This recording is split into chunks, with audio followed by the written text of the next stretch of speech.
Kumuha sila ng lapok.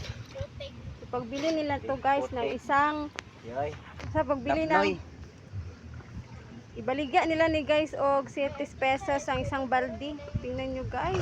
City? Yes, 7 pesos. City na kana, city na.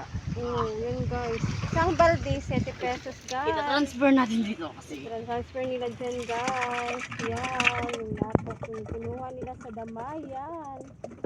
Damayan Beach. Yan siya guys. Yan. Kulang pa siya guys. Kailangan mapuno yan dalawa ng tatlo. Ito yun pa dyan. Dali ajuk ka maubos. Ay, wala ko ay. Sakto na na. Yan. Pagbili nila ng 7 pesos isang baldi guys. Tingnan nyo guys. Bro, sobat. Yan. Bro, kay gansi usay mo. Lublog na naman siya guys. Yan. Thank you for watching.